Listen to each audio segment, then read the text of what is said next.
Hey, good morning, everybody. I would like to call this meeting to order. I'd like to begin by acknowledging that we are in Treaty 1 territory and the traditional homeland of the Métis Nation. My name is Marla Billinghurst, and I'll be chairing the meeting this morning. The panel members this morning are Mr. Doug Marks and Mr. Richard Whitbrad. The secretary this morning is Ms. Michelle Neepin, and our city assessor is Mr. Stephen Lobenstein. We will be hearing applications for revision of the assessment roll in accordance with the Municipal Assessment Act. The matters for which revision is requested have been described in each application, and we will limit discussion to those matters. The statements that are made at this hearing are sworn testimony, and anyone speaking to the matters must be sworn in. Be advised that comparisons of assessments of properties are not considered evidence of market value by the Board of Revision. The Board of Revision is appointed annually by Council and is independent of it and the City Administration. It makes its decisions on the basis of the evidence provided at this hearing and issues a written order that you will be mailed to all parties as soon as possible. Please note that the Board's decision with respect to an application may be appealed to the Manitoba Municipal Board if the matter pertains to assessed value or classification, or to the Court of Queen's Bench if the matter pertains to the application of exemptions from taxation. Should you wish to appeal, information on how to do so will be included with the Board's order. With respect to the hearing process, I will confirm that the matters to be addressed with each applicant following the swearing in. We will then have the assessor's testimony followed by questions that the applicant may have, and then the applicant's testimony followed by questions. Each side will have an opportunity to summarize if they wish. Once all the evidence about an application has been brought forward, the applicant may leave. The process will repeat for each item on the docket today, and the session will close after all the applications have been heard, and the Board will deliberate in private and make its decisions. You will receive the order by registered mail as soon as possible. As information, all public hearings are live streamed, recorded, and will be part of the public record. Use of cell phones is not permitted except by approval of the chair. And as directed by Manitoba Health, we are requesting people avoid close contact within 2 meters with anyone showing symptoms of a respiratory illness, such as coughing or sneezing. If you are experiencing any flu-like symptoms, we are requesting that you excuse yourself from the room. Can everybody hear me okay? Yes. Oh, great. The first matter on this morning's docket is 50 Soto Crescent. And yes, Michelle, can you please swear them in?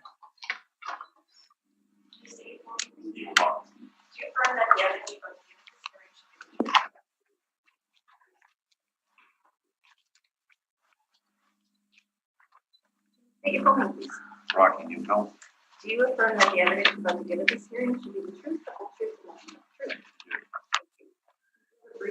nothing but the truth? Oh, he's going to give them to me after?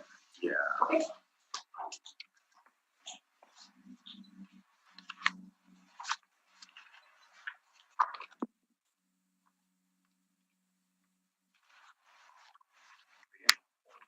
All right, Mr. Lobenstein, please proceed when you are ready. The address is 50 Salto Crescent. The business assessment ID is 5606. The annual rental value is $87,540. The total premise area is 11,000 square feet, and the overall ARV per square foot is $7.96. I have a recommendation for this one. The recommendation is to reduce the rent from $5.51 a square foot to $3 a square foot. This would reduce the ARV from $87,540 to $59,940. The reason for this recommendation is that it's a follow through from a Realty 15-1 agreement that happened during the 2020 Realty assessment. So again, that's $5.51 to $3, and the rounded ARV is $87,540 to $59,940. Sorry, 59,000. 940. Sorry, can you repeat it was? Oh, okay, thank you.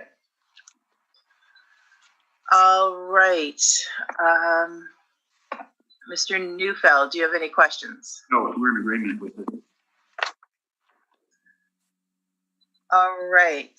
Mr. Marks, any questions? Thank you. Mr. Whitbread? No questions. Okay, and I have no questions. Okay, and Mr. Neufeld, you're in agreement, you said? Yes. Okay, thank you. Oh. Okay, thank you very much. All right, we can move on to the next matter on the docket, which is 200 Haggard Avenue. 200 Haggard Avenue. The business assessment ID is 41820. The annual rental value is $150,000. The total area of the premises is 16,040 square feet, and the overall ARV is per square foot is $9.35. So for this property, we are applying a base rent or a net rent of $7.24 per square foot. We are applying all the occupancy costs to that area except for the air conditioning. So the total occupancy cost is $33,845. When you apply that base rent of $116,130, you get the annual rental value of $150,000. Moving further down, we just quickly turn to the back page. You can see where it's located. It's located off Inkster Boulevard, and it's in the sort of almost the Inkster Industrial Park area, a little out of it. Again, there's a picture of the property on page 2 as well. Going back to the other side, you can see the rent comparables. They're on Keewatin, Logan, Hutchings, Park Lane, Omens Creek, another one, Haggard, and King Edward. So they're all in close proximity to the property. The lease starts range from 2012 to 2017. The reported areas range from 11,200 square feet up to 22,936 square feet. And the square footages range from $6.75 up to $9.95 a square foot. So they're all within range on the subject property for reported areas and rent per square foot. So we feel the annual rent value of $150,000 is fair and effective and should be confirmed. Thank you. Thank you very much. Mr. Neufeld, do you have any questions? Have you inspected the property? I have. So you are aware that there's no office area in this building? I have not inspected it, so I will not be aware of that. Okay, and did you have a chance to review the Board of Revision decision on realty this year? I did look at it. Okay, and they did change the rent on that particular property? Yes, they did. And you're not following through with that? No, because there is a municipal board out on it from 2016, so we will not be changing that. From 2016, yes. And on realty or business? That'll be on realty. Okay. Do you know anything about the dispute in 2016, what it was over? I do not. Okay, so you weren't aware that it was an excess land issue. That is the basis of the disagreement, not an issue of rental value. I'm not aware. Okay, those are my questions. Thank you. Okay, thank you very much. Mr. Marks? None for me, thank you. Mr. Whitbread? Nothing for me, thanks. Okay, Mr. Neufeld, please proceed with your presentation. You, we're applying the rent that was applied at the Board of Revision, which is $5.95 a square foot.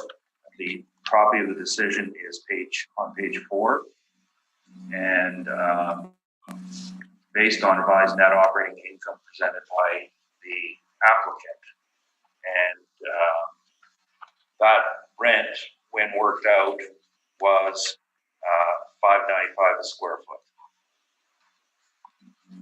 That's what was used for realty, and this wasn't appealed, this decision. What was appealed was 2016, and The issue there was that the city felt that it should have been an excess land. You look at the picture on page 2. There is a 25-foot additional zoning buffer that's on title because the land immediately to the east was deemed to be future residential use at the time, and the developer had to put extra no-build buffers on, in addition to the normal zoning that applies to industrial properties.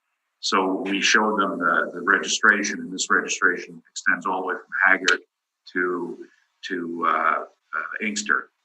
And I speak of this firsthand because this is the first job I ever did in real estate, was worked with one of the property owners on acquiring his land, that was Fort Garry Industries, in 1997. So this no build zone, of course, means that there is no such thing as any excess surplus land because it's not legally usable. And yes, there is a coverall building parked on it. That is a temporary structure, so that's not considered in the setbacks.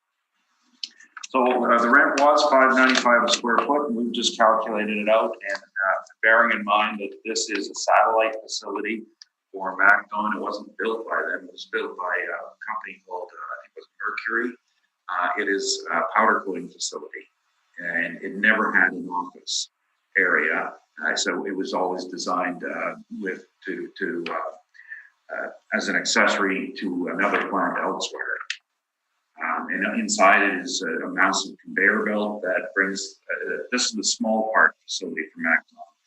In their building on Moray, they have a big part powder coating. This one's for small pieces, and that's what it does. Thank you. That's my presentation. Thank you very much. Mr. Lobenstein, any questions?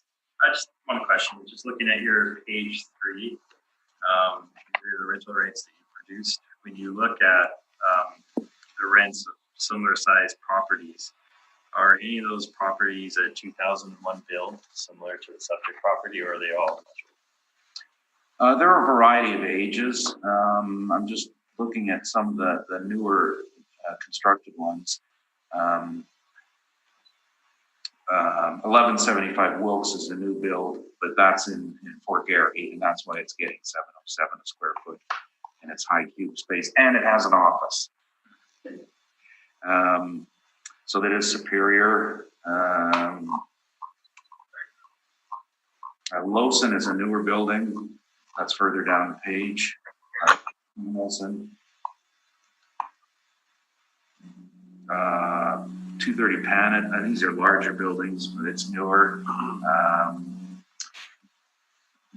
I don't think the age is going to be a factor of this building. It's location and utility. Inksbrook development started, as I mentioned, in the early 90s. The first lot came built in 97. It has absorbed very poorly and very slowly. It's not desirable for location. There's a few people who liked it, and they got their Inkster frontage right away for the trucking business. But the rearage sites, there's 3 sections of land there, and I think there's probably still 2 sections or close to 2 sections that haven't been developed. And the land I spoke of to the east of it was a 100-acre parcel that's been available for the past 30 years. And finally, I think it's being developed, or there's a concept plan being put forward. So it's just a poor location. And as I mentioned, the quality is low. Those are all my questions. Thank you very much. Mr. Marks? None for me, thank you. Mr. Whitbread? Nothing, thanks. And I have no questions either. Thank you very much. Okay, the next matter is 1236 Fife Street. 1236 Fife Street, the business assessment ID is 53684. The total annual rental value is $268,260. The total area rented is, or total area of the premises is 59,512 square feet. Overall ARV is $6.79. I have a recommendation for this property. The recommendation is to change the base rent or the net rent from $4.68 a square foot to $4. This will change the ARV from 268,260 to 241,440. So again, that's changing it from $4.68 to $4 and changing the ARV to $241,440.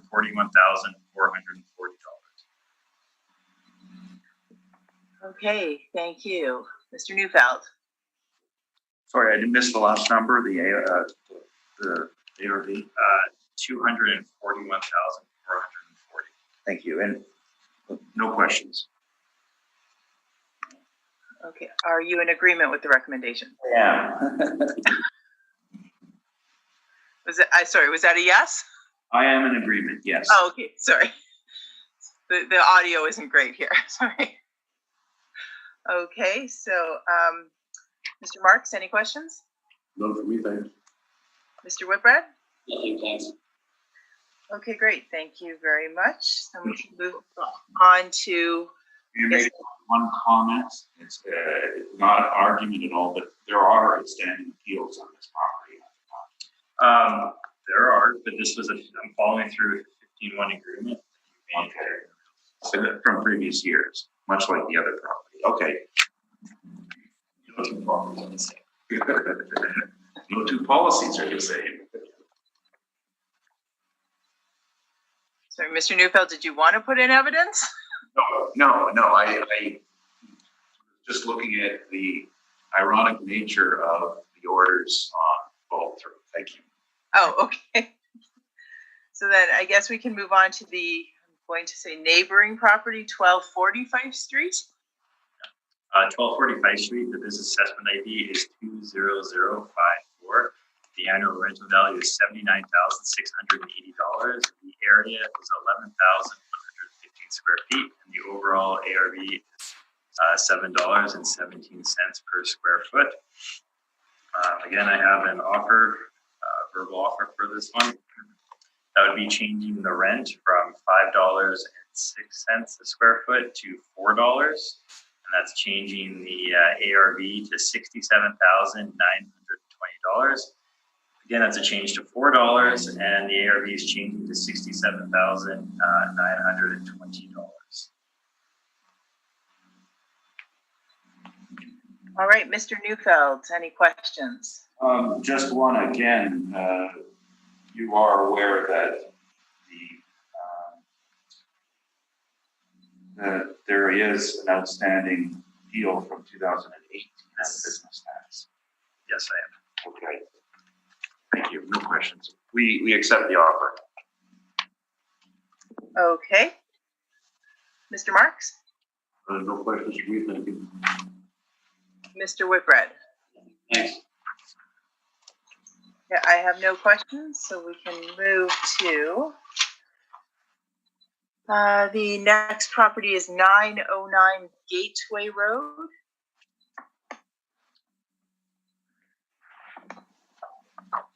Uh, 909 Gateway Road. The business assessment ID is 1613. The annual rental value is $126,900. The total area is 16,096 square feet, and the overall ARV is $7.88 a square foot. I do have a recommendation for this one as well.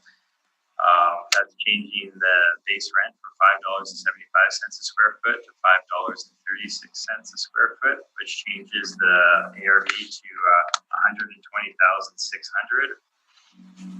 So again, it's changing it from $5.75 to $5.36 and changing the ARV to $120,600. Okay, thank you. Mr. Neufeld, any questions or comments? Also a follow through from realty decision. Correct.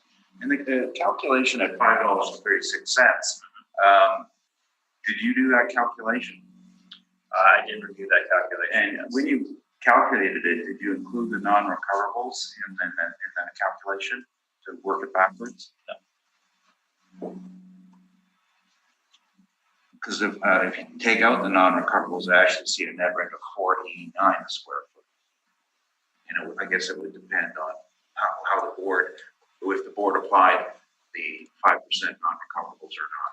I guess that would be true, but this is the rent that we do.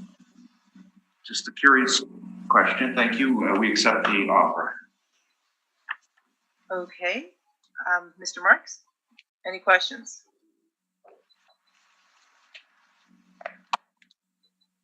I'm pitting you into the corner, like you know. Maybe Rex accepting the non-recoverables now because it keeps the value.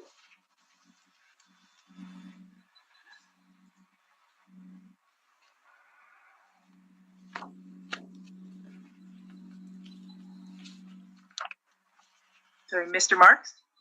None for me, thank you. Okay. Mr. Whipwreck? Nothing, thanks. Okay, thank you. I have no questions. So the next one is 95 Paquin Road. 95 Packard Road, the business assessment ID is 3136. The total annual rental value is $280,920.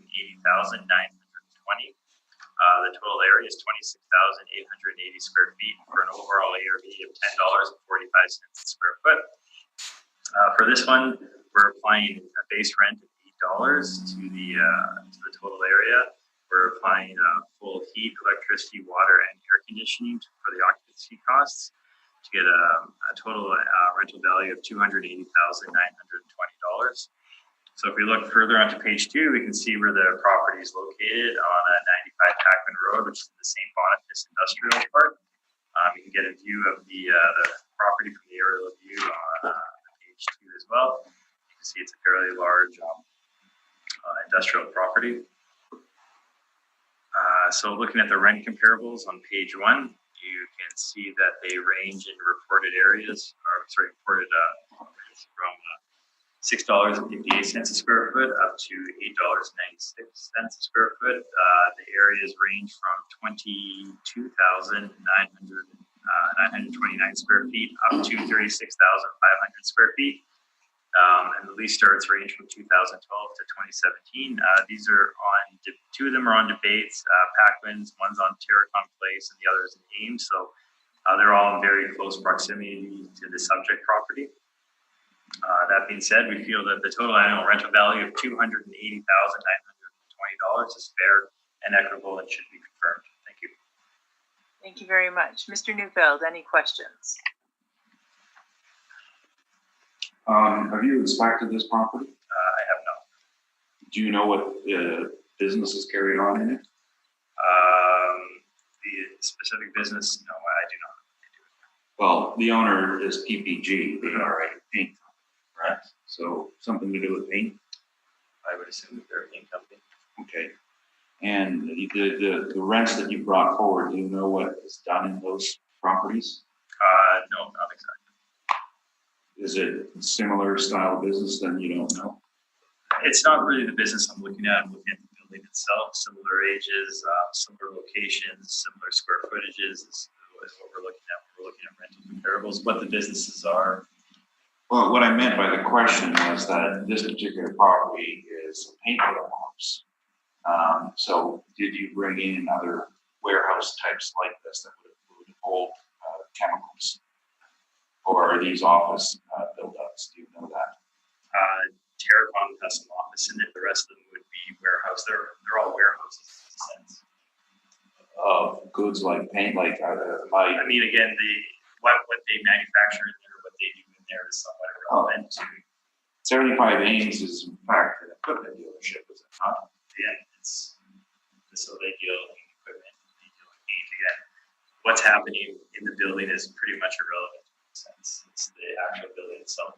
Not to the amenities. If you have a bare warehouse versus an office building. All industrial buildings have a little bit of office space. Okay, those are my questions. Thank you. Oh no, wait, sorry. There was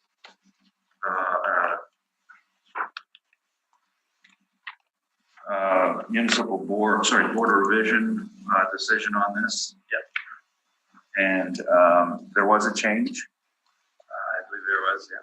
You know, had you calculated what that change was? I did not, because it was, this one was appealed to the municipal court. So the owner has appealed to the municipal Yeah. court. Okay. Thank you. That was my questions. Okay, thank you very much. Mr. Marks, do you have any questions? No more questions than that. Thank you. Thank you. Mr. Whitbread, any questions? Thank you. None. I have no questions. So Mr. Neufeld, please proceed with your presentation. Thank you. This is a paint warehouse, and I take some exception to the assessor's comments. I know it's not in your evidence package, but it has been presented at the Board of Revision that there is an environmental listing on this property, due obviously to paint storage at some time. So it is listed on Manitoba Conservation's impacted property site. And PPG bought this company, and at what the prior user, which was also a paint company, did manufacturing on site. Now PPG doesn't manufacture on site; they just store on site. But it was likely the former use which would have aroused Manitoba Conservation's interest on it. The rent that we've applied, yes, we did get, by the way, a change at the Board of Revision on realty, and the rate was $6 a square foot. Now, I've made, yesterday I looked at this property again, and we found some rents in the area that we thought were more pertinent. We'll call it a little bit rougher usage sites. The first, the first on my page 3 is 77 Bagan, and actually we put in the wrong rent. It's a property that we've agreed to that you're going to hear later. It's owner occupied. It's at 393, but the other half of the Bagan property, it's 2 buildings, has a number of small office warehouse properties. They are more finished out for office, and they're smaller, and their rent is set. They all get the same rent, $6.27 a square foot. The next is on La Jamodier, unit 104845, and this is a clothing warehouse at $5.50 a square foot. The next, further down at La Jamodier, 101845, is a warehouse for office supplies, office furniture, $5.25 a square foot for 16,000 square feet. And next is 101851 La Jamodier, which is irrigation equipment, storage and sales, $3.72 a square foot. So again, we're just trying to stay in the neighborhood with uses that are a little bit closer. There are some larger buildings in the neighborhood, 2049 Dugald at $4 a square foot. And then 2/3 of the way down, 60 Hoka, which is 1 unit in a very much larger building, 44,000 square feet at $4.42 a square foot. And these are working buildings where, not office warehouse, which is what we were looking at. There is a big difference. And unfortunately, the assessment department only sees one label, one way of sorting industrial properties. They're all one. And in the real world, there's a massive difference. There's office warehouse, there's warehouses, there's rough warehouses, there's manufacturing facilities, there's transportation facilities. All of them carry different rates based on their usage. This is a rougher usage property warehouse, not a clean warehouse style property. So the 575 under all issues is at the top of the range for a property like this. And that is my presentation. Thank you very much. Mr. Lobenstein, do you have any questions for Mr. Neufeld? Oh, sorry, there is one thing I forgot to mention. I haven't been able to check if it's got air conditioning in it. And I normally I would just take it off, but there are rooftop units I see, and they did store paint there. So if I'm not certain, I wouldn't want it to be pulled off. We'll catch up one day. So 2 questions. So you spoke that it's on the impacted site list. So it's not on the contaminated site list. It's on the impacted site. There are only 3 properties on contaminated. And how many are on the impacted site list? Several hundred. But the issue here isn't Manitoba's listing and whether it's contaminated or not. It's the impact of the market. People don't want to invest in properties like that. So a standalone industrial building like this one with fairly decent land to building ratio would be considered a sort of a premium in the market, right? It's a good size. We know that, for example, the city of Winnipeg has an RFP out looking for space this size.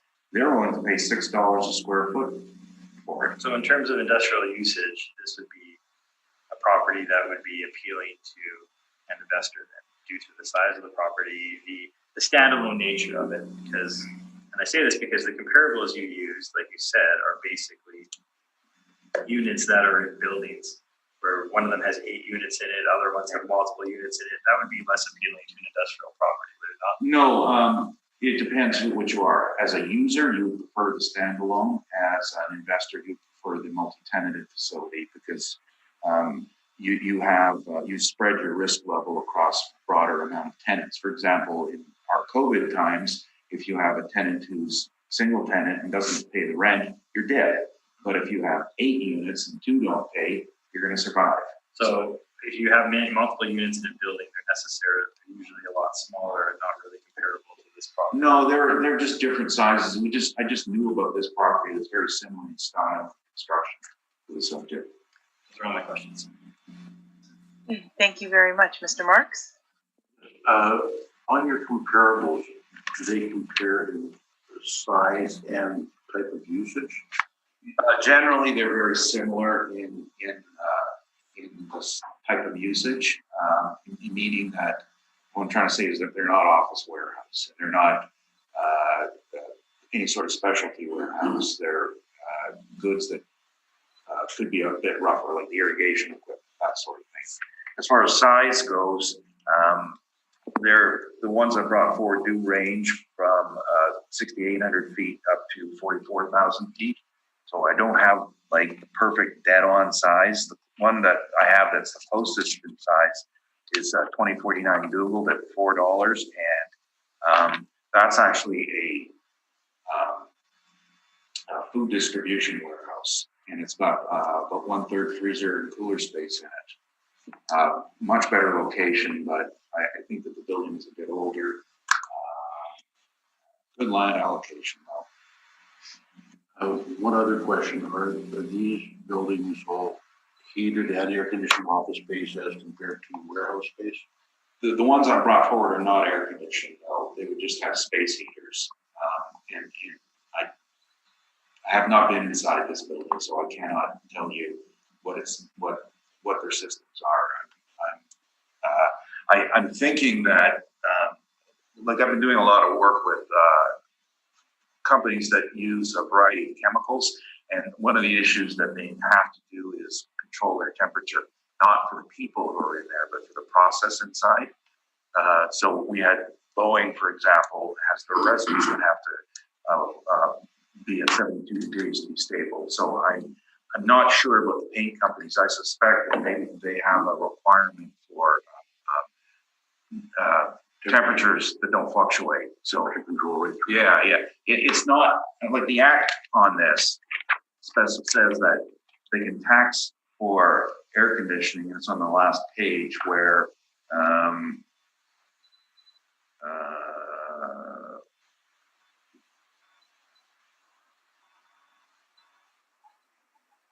says something about comfort. Oh yeah, section 318.1 in the charter. The rental value is deemed to include the cost of providing heat and other services necessary for the comfortable use or occupancy of the premises. And in this facility, of course, it's not for the occupants, it's for the product they store. But we're not disputing it this time. I see the units on the roof, so I think there's something in there. And they look like normal Freon style, not like a typical building. Big building will have the ammonia system. Thank you. No further questions. Thank you. Mr. Whitbread? Just to follow up on Mr. Marks, when he talked about usage and comparability, were you saying yes to comparable to the assessor's properties or just yes to your comparables? Oh, I'm saying yes to my comparables, is that I chose properties that were real warehouse properties.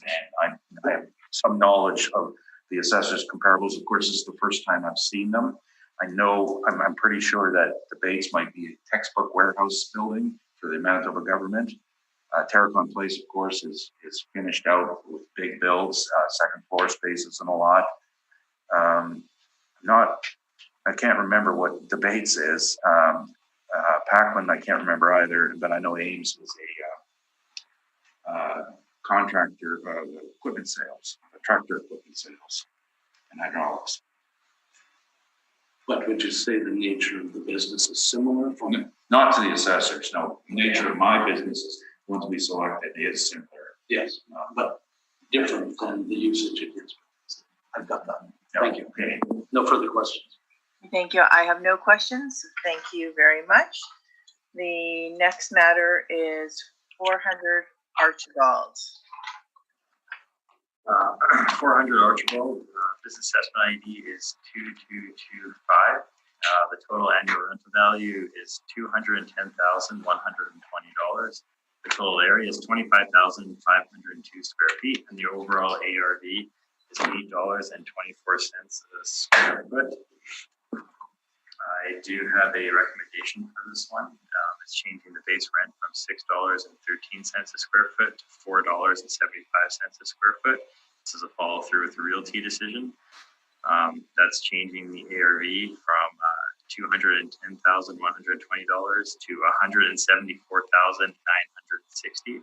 So again, that's to $4.75, and the new ARV is $174,960.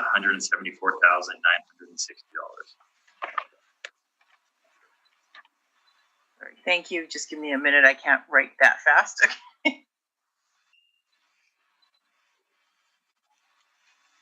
Okay. Thank you. Mr. Neufeld, any questions? We're going to accept the recommendation. Maybe I'm just trying to make a few points here, but Okay.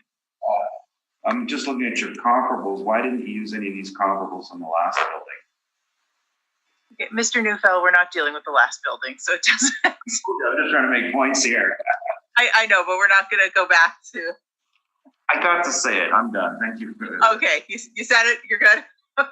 Comparables are more, the usage is more comparable. Okay. Mr. Marks, any questions? Thank you.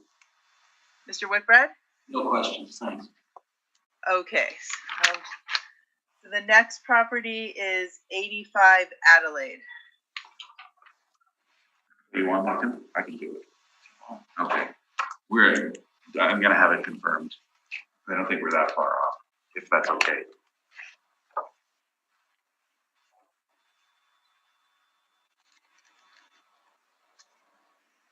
Sorry, Mr. Neufeld, you're asking to confirm that? That's correct. Okay. So then the next one is 121 Gomez Street. We have 121 Gomez Street. The business assessment ID is 20430. We have an annual rental value of $262,020. We have an area of $64,855 and an overall ARV of $4.04 a square foot. We're applying a base rent of $1.93 a square foot. We're applying full heat, electricity, and water, but no air conditioning. There is a month-to-month lease on here that was signed in 2008 for a net rent of 65 cents. So, and that being said, it's very difficult to find. Well, let's take a look at the building first. We'll go to page 2. You can see where it's located on Gomez, in the South Point Douglas area. You can see the building here. It's an older building. It's built in different stages. It's got different ceiling heights, as you can see in some parts of it. But as you can see, the we kind of had to traverse the city to find different rents, and none of them quite come close to this building. The closest one, I guess, would be Maple Street, which isn't too far from the property at $1.96. We got 751 Lagimodier at $2.03. 765 Wellington at $2.87, and 1465 Inkster at $3. So we feel that the assessment is fair and equitable at $262,020 and should be confirmed. Thank you. Thank you very much. Mr. Neufeld, do you have any questions? Have you inspected the site? I have not personally inspected. Are you familiar with the area? Have you been maybe looked at it from the outside at all? I have been past the building before, yes. I know the area. Okay, and you're saying about Maple was the closest in proximity to it. The rest of your comparables are actually some distance away, are they not? As I stated, they were, yes. Well, you don't have any other rents of buildings in this downtown business area? Not for that. Basically, for the size of it, no. It's a very large building to be in the downtown area. Okay, and I know we talked about it earlier, but so you're not familiar then with the history of what's happened in the on-site in the building. Thank you. No more questions. Okay, thank you very much. Mr. Marks, do you have any questions? No questions for me, thank you. Mr. Whitbread? If you don't mind, I'll just go back for a minute if you want to ask any questions and come back to me. Did you hear me? I don't, yes, no, sorry, I don't have any questions. Oh, okay. May I have a second? Absolutely, take your time.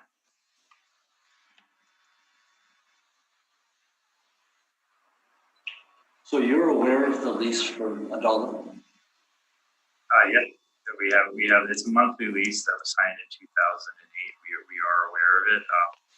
They almost don't exist in the market. So, like I stated, this building is very old. It's somewhat dilapidated on some levels. So, this is the market rent that we could put on it at $1.93. Okay, thanks. No further questions. Okay, thank you. Mr. Neufeld? Please proceed. If you wouldn't mind, just one other question. The realty on this, do you know how it was decided? I believe it was decided on land value. Yeah. So there was some agreement that the improvements didn't do anything to the value of the property. That was the decision of the board. Okay, thank you. Sorry. Please proceed whenever you're ready. Okay. The building has had a lot of recent history. And this is all my personal work. I'm working for the property owner on some issues. On page 9 is the sketch of the building that was done for the expropriation. What the expropriation, the property owner had land that the new Disraeli went on top of, so part of it was expropriated. And that land, you can see there's some parking there, but the new freeway actually covered Gomez and is about 7 feet from the building itself. During the construction process, there was shifting in the foundation. Now, we hired an engineering company who's done laser measurements, and so the building has moved.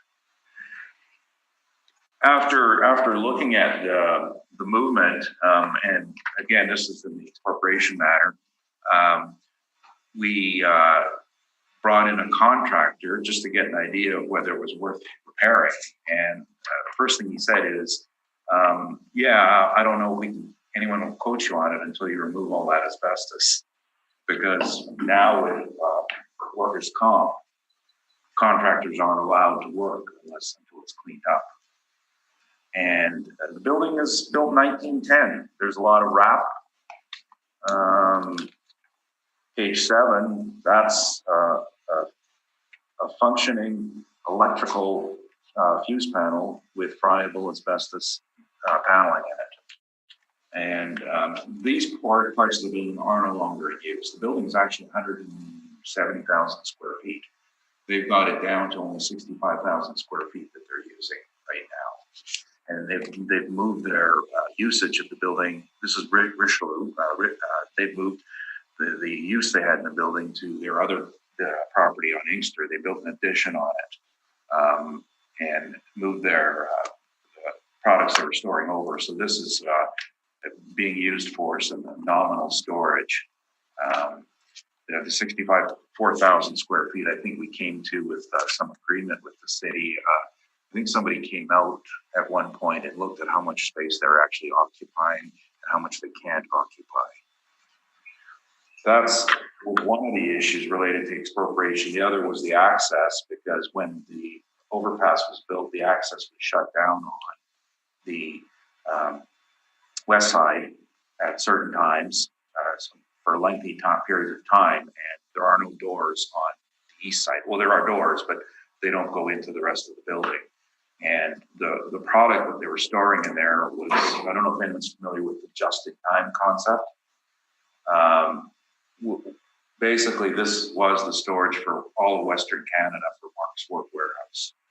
And a shutdown of any sort would be a disaster. And that's why they had to build a new building. So the building's obsolete. So for the last 8 years, it's been assessed at land value. It's probably too expensive to rip it down, and they found nominal use out of it, where the value of the building is now to the point where it's, if it's low enough, they can find some use for it for their other operations. But it's staffed. There's usually one person in there only. They don't keep people in it working anymore. Now, some of the other issues on it, which I found interesting, is the aerial view. Actually, I've got a better view on page 5 of the electrical system. This is still in operation.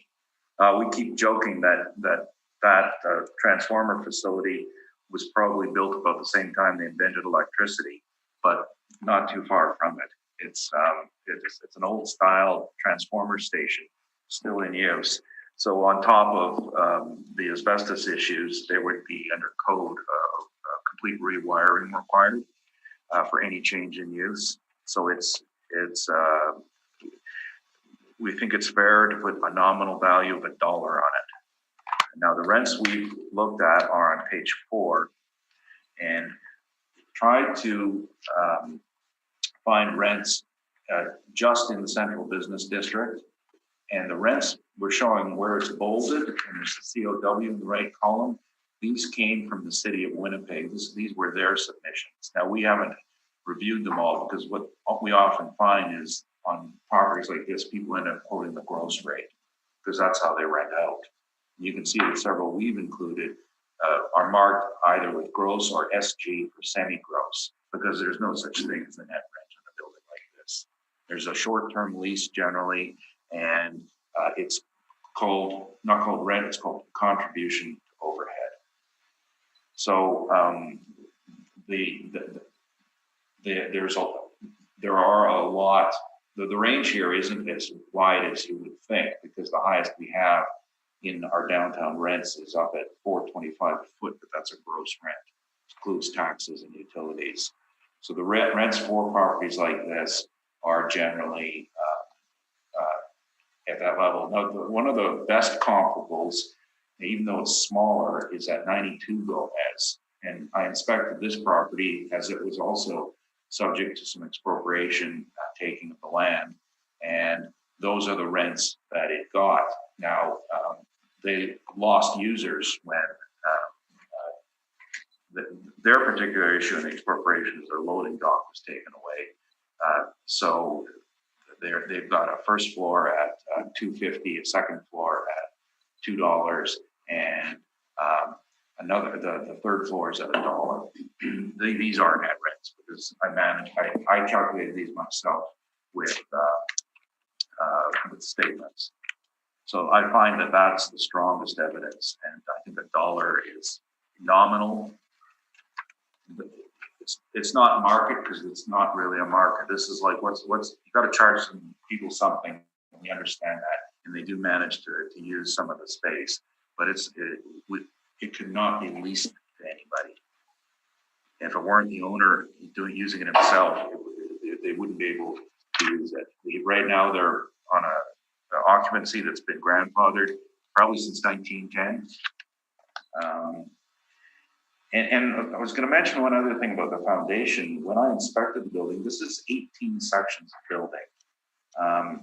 The land on the south side abuts a railway track. And that's on this. Let's see who's got the best picture here.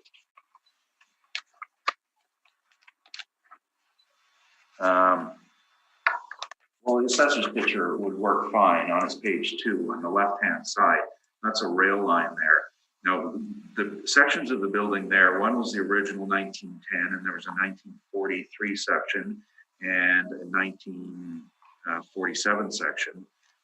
Their foundations have already been all repaired. At some point, they had to replace and pour foundation walls because of the vibration from the railway tracks. So the foundation shifting that we're dealing with now is on the all the way on the right-hand side or the north side of the building, and this is another 1910 section with rubble foundation.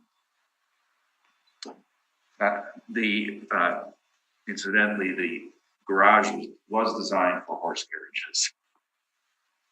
That's the one on the west side of the building. That's my presentation. Thank you. Thank you very much. Mr. Lobenstein, any questions? I don't have any questions.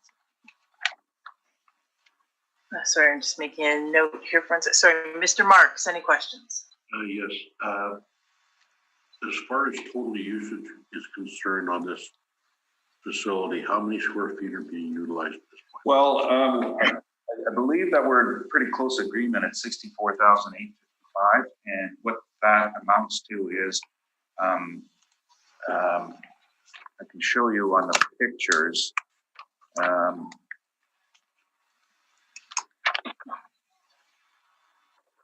Okay, the west section from the train tracks to the end of the interior courtyard here, and going around this corner here is usable. The entire north section is not usable. The east section here is not usable. And this add-on here, which is actual services, there was a giant washing facility in here, not usable. And the narrow path here on the first floor, this is the courtyard, the east side of the courtyard is just the main floor is being used. So it works out both. We did an estimate on it. I think there was an assessor out doing some measuring. We do agree at 64,000 feet, but they haven't been racking up. Has there been any asbestos abatement within the? No. The areas where the heaviest asbestos are in this section immediately north of the courtyard. This is where all of the ducting equipment has been wrapped with asbestos. And the other portions that showed you that the electrical panel with the fuses, that is in the second floor of the building section that's east of the courtyard, and that's why it's not being used. And then the entire basement is not being used. It's most of the building has, well, the main building here section has basement, but it's not being used. Thank you. No more questions. Mr. Whitbrad. No questions. I just have one question. When were the most recent additions? Because you said it was like a 1910 building. So up until when did they stop building on it?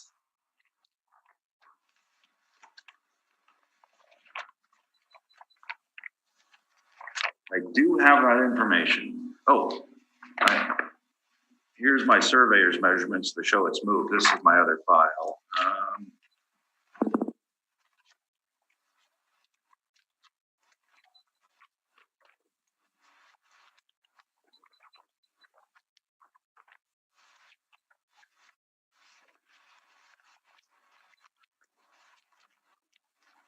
I'll search for 15 more seconds and then I'll give you my estimate. It's an approximate, yeah. it's going to be pretty close. Okay, it's in my expropriation file. It's not here. The newest section, I think, is 1953, and it is a small portion on the west side, beside the original garage that was empty space and filled in. The bulk of it was 1910, and then a major addition was the post-World War II one, 47, 48. Those are the ranges. I think. Okay. I just wanted to get an idea. I didn't know if there was, large, just to get an idea. So most of the renovations were the 40s, not the 80s. Okay. Okay, thank you very much. Any closing statements on this one, Mr. Lobenstein? And Mr. Creveth, Mr. Neufeld, sorry. Yes, the $1 is a rather interesting number, and generally, when we run into buildings like this, in my several years of board revision dealing with assessors, there's generally been a consensus that $1 on property that is, although it's being used, is not really good. Like this has just generally been applied. Both parties agree to it because there's nothing else to use. It's just a nominal amount, and for the past 10 years of dealing with this property, that's what has been agreed to, and several other properties as well. Thank you. Okay, thank you very much. The next matter we have is 675 Washington Avenue. 675 Washington Avenue, the business assessment ID is 949. The annual rental value is $235,440. The total area is 40,139 square feet. The overall ARV is $5.87 a square foot. We are applying $3.73 for base rent to the 40,139 square feet. We're also applying the full square footage to the heat, the electrical, and the water, but we're only applying 2,944 square feet to the air conditioning. Moving further down, you can see on page 2 where it's located. It's sort of located in the Kildonan, it's East Kildonan, just off of Gateway Road on Washington Avenue. Further down, you can see a view of the property there. The large warehouse that it is.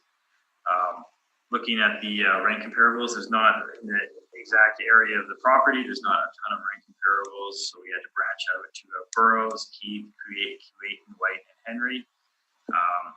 Their lease starts range from 2011 to 2016. The lease terms range from 2 years to 10 years, and the areas are similar to the subject property in that they range from 29,950 square feet all the way up to 54,738 square feet.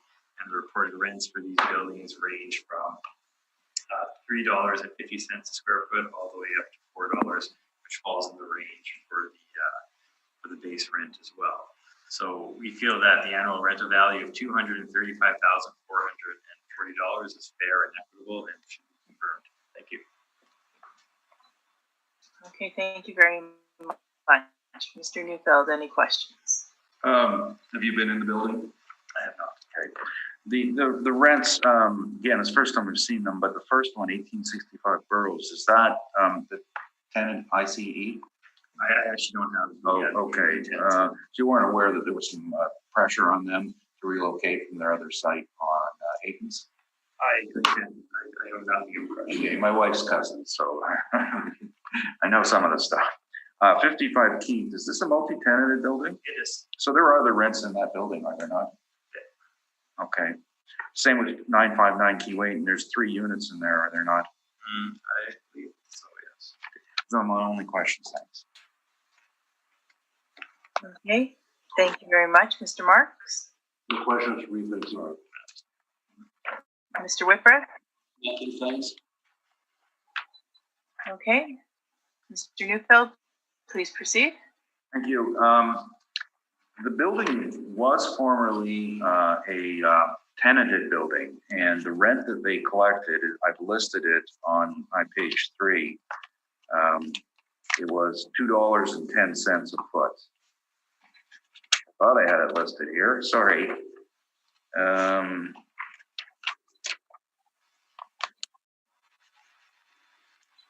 Okay, no, we pulled it out because it was it's no longer. But when it was tenanted, it was $2.10.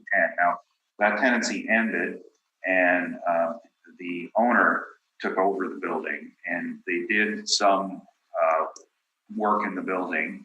They fixed some issues with loading doors, just state of repair issues that they did. So their occupancy now, of course, would be deemed owner occupied and related companies. We knew that the rent was $2.10, and this part of town, Bowman, near Bowman Industrial Park, is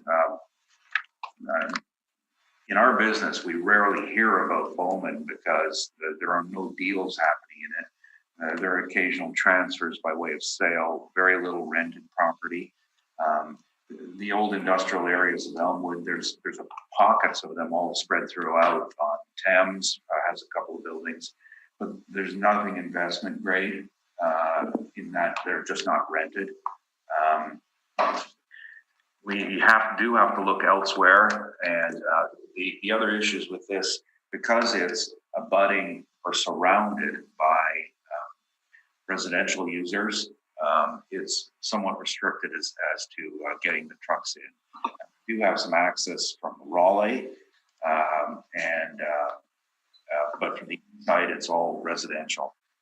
So there are signs restricting it. So it's not of great interest to most people. The difficulty in finding rents for a property like this is that location and quality is fairly low. We just looked at all of our rents that we had and looked at the lower end of the range. And there's a number on page 3. You won't find anything from the neighborhood because there isn't. And so we just looked at the lower end of the range at 325. Thank you. That's my presentation. Thank you very much. Mr. Lobenstein, any questions? I don't have any questions. Mr. Marks? None for me, thank you. Mr. Whitbrad? No questions, thank you. And I have no questions either. Okay, thank you. Next matter, 100 Eagle Drive. 100 Eagle Drive. The business investment ID is 19486. We have a total annual rental value of $202,140. We have a total area of 26,494 square feet, and an overall ARV is $7.63 per square foot. We're applying the base rent of $5.49 to the total area. We are applying full heat, electricity, and water to the full area, but we're only applying 2,334 feet to the air conditioning to get our annual rental value of $202,140. Turning to page 2, I actually don't have a picture of the building, just the map, so you can see where it's located on Eagle Drive. It's out Oak Point Highway, kind of near Inkster.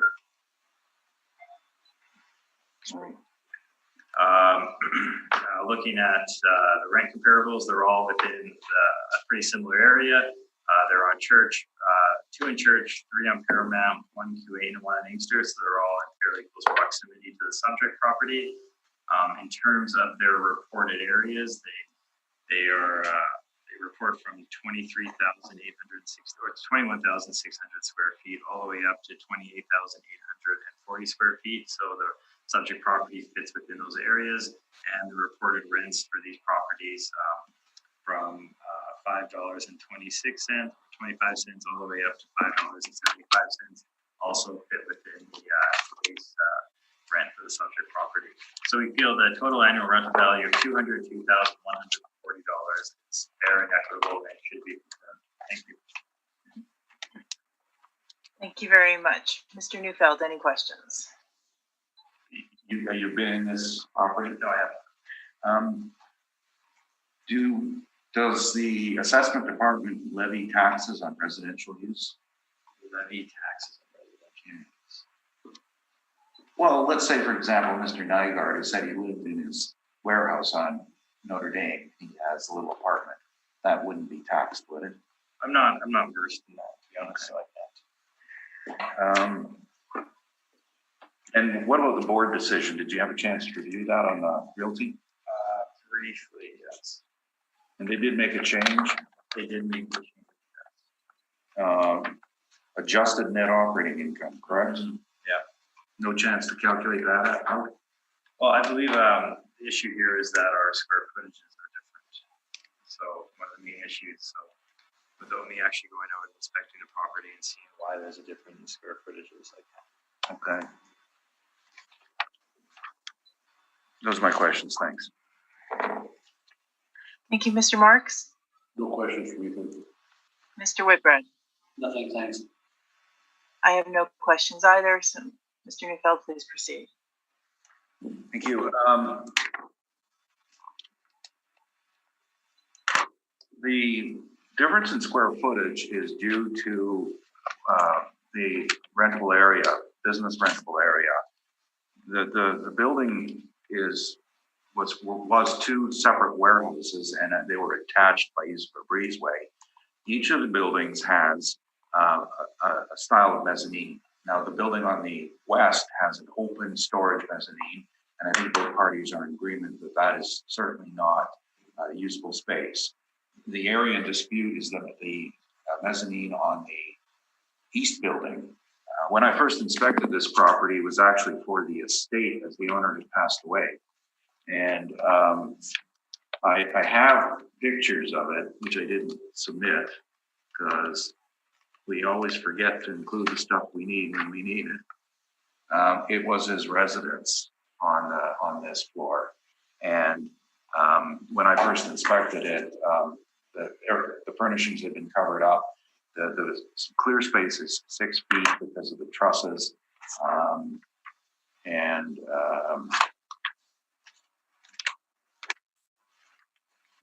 Can I show this picture now? This is the space. So, okay with it? Yeah. Oh. We have a way of sharing this? I do, but then I have to call somebody.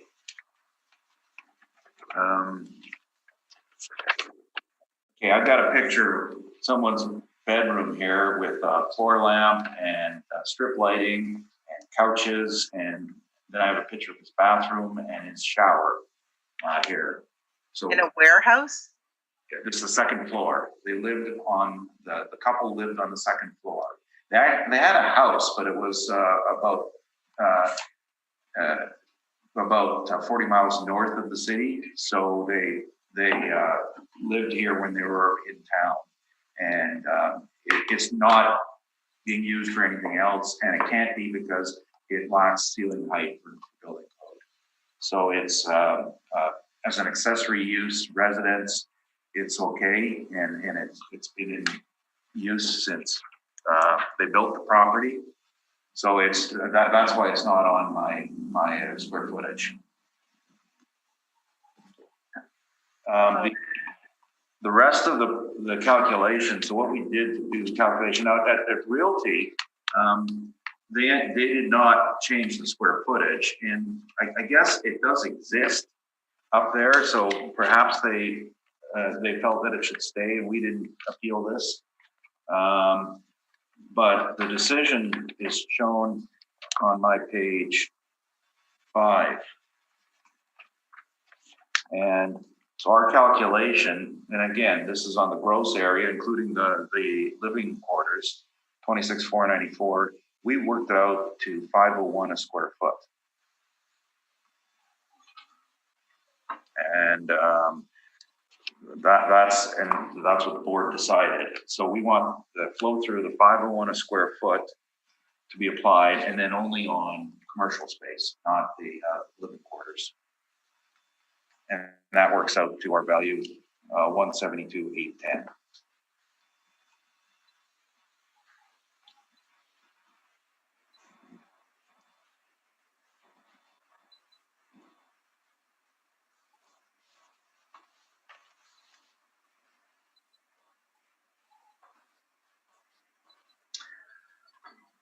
All right. Mr. Lobenstein, do you have any questions for Mr. Neufeld? Just on the living space, so if you pull the lamp out and the bed out, employees could use the washer.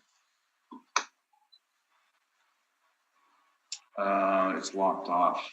Just the owner has access to it. I'm just saying that, say another owner comes into the property, buys it, you can pull that out. No, because if another owner comes, you won't get occupancy permit on it. Because when you change ownership and redo the occupancy, All right, so it doesn't have. The owner decides to not drive 40 miles into the city anymore, or decides to drive 40 miles. He passed away. So, okay, so it's not being used Because he passed away. so it can be used now by No, it's locked off. I'm working for the executor of the estate, who is his widow, who now runs it and just closed it up. Okay, those are all my questions. Okay, thank you. Mr. Marks? None for me, thank you. Mr. Whitbread? Nothing, thanks. I have no questions either. Okay. Okay, thank you. And I guess that brings us to 77 Bagan Avenue. 7 Bagan Avenue, the business assessment ID is 2322. The total annual rental value is $184,200. The total area is 25,440 square feet, and the overall ARV is $7.24. I have a recommendation for this one, changing the rent from $5.09, the base rent, to $4.50, and this will change the ARV from 184,200 to 169,200. So that's $4.50 for the rent, and the ARV is 169,200. Okay, Mr. Neufeld.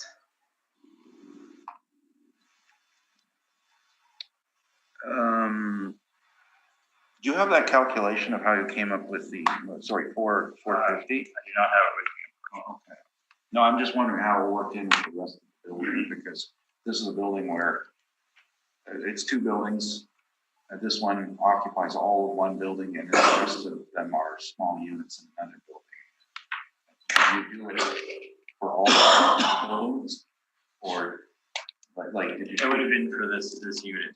Just no, but like when you calculated your border vision decision backwards, did you take into account or treat all of the spaces similar? I treated this space as an individual space, as this is the only one that we have the appeal on. Okay, sorry. Let me get this. The whole space is 49,880. Now, my calculation of border vision decision was 253,229 of rent. So my question was, okay, that's 508 overall. Okay, and then you put it at, I see 450. Okay, fine. No, we'll accept the recommendation. I just want to clarify that. Okay, so you are accepting. Yeah, I just want to make sure that it was clearly inferior to the rest of the space. It's a welding shop. All right, Mr. Marks, do you have any questions? None, thank you. Mr. Whitbread? Sorry? Oh. None, thank you. Oh, sorry. Okay, thank you. And I have no questions either. Okay, well, thank you very much, gentlemen. And I guess I will close the docket for this morning. Thank you.